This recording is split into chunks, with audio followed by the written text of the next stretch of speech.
Hand position on this apparatus here, the yoke.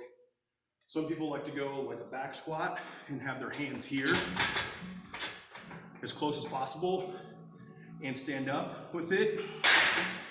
Me personally, I like to push my hands away. So I'm here, so I pick up get a bigger frame and up. If you got really long arms, I don't, but if you got really long arms, you can go around and grab and pull in, okay? So either way, if I have my hands here, I'm actively pressing up, making my upper body as big as possible. If I'm pressing out, then I'm pressing out as hard as I can, making my upper body as big as possible. If I'm pulling in, then I'm pulling in, still making my frame as big as possible.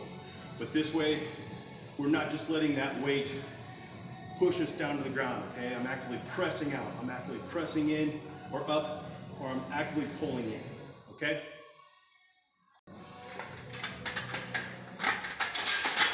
Okay, so start now.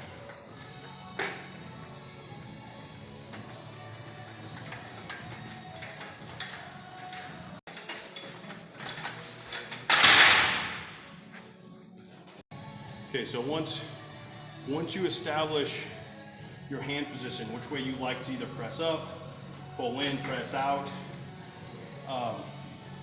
Next is where I start with my feet. When I go to lift the apparatus out, my feet are about shoulder width apart like a squat. Now, when I go to start walking though, okay, I'm not gonna necessarily walk with that wide stance. I'm gonna take my first step in, and then I'm gonna start with little baby steps.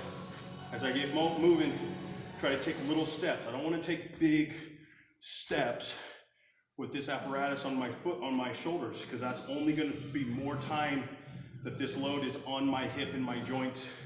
So I want to keep my feet nice and close, little rapid steps, okay? When I get to the end, all I'm going to do is I'm going to drop my shoulders and my hips, and I'm going to walk out of that guy. I do not want to come and make myself stop with that big apparatus on me and putting all that extra pressure on my joints and my hips and my knees and stuff. When I'm done with my distance, all I'm going to do, or even if I'm in trouble and I'm losing balance, drop your knees and your hips, let the apparatus catch itself on the ground, and then you no longer have the load on your back. Do not try to recover from stumbling, or when I get to the end of my distance, don't put on the brakes and stop and then set it down, okay? Keep the momentum going, drop your hips and your shoulders, weight, the apparatus will hit the ground, the weight is off your shoulders, and you're good to go.